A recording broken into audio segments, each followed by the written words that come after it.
नमस्कार मैत्रिणींनो, स्वागत आहे तुमचं आपल्या यूट्यूब चॅनलमध्ये। तर आज आपण अंड्यापासून वेगळी अशी रेसिपी बनवणार आहोत। तर तुम्ही या रेसिपीला काय नाव देऊ शकता नक्की मला कमेंट बॉक्समध्ये सांगा। तर इथे मी कांदा, टोमॅटो, हिरवी मिरची, लसूण ठेचून घेतलेला आहे। त्यानंतर भरपूर कोथिंबीर टाकलेली आहे। 2 अंडे टाकून मस्त असं फेटून घेतलेलं आहे।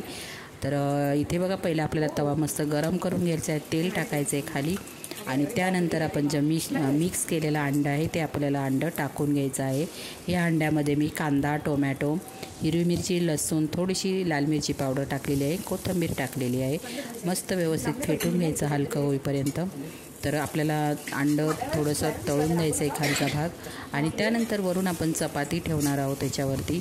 तर या रेसिपीला तुम्ही काय नाव देऊ शकता नक्की मला कमेंट बॉक्समध्ये सांगा मैत्रिणींनो। चपाती ठेवल्यानंतर आपल्याला वरून पण अंडं पसरून घ्यायचं आहे। जे मिक्स केलेलं अंडं आहे आपल्याला ते पण पसरून घ्यायचं आहे अंड्यावरती। तर इथे मी पसरून घेत आहे। मस्त असं खमंग भाजायचं मैत्रिणींनो। लहान मुलं आवडीने खाणार, जे चपाती खात नसतील तर नक्की त्यांना कळणारही नाही की आतमध्ये चपाती आहे म्हणून।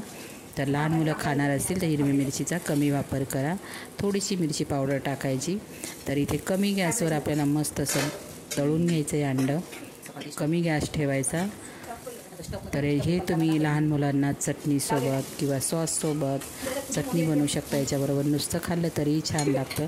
तर बघा, आणि परतताना नेमकाच व्हिडिओ माझा बंद झालेला मैत्रिणींनो, मोबाईल बंद झालेला, तर प्लीज सॉरी। तर इथे परतून पलटी मारून घेतलेली आहे मी पराठ्याला।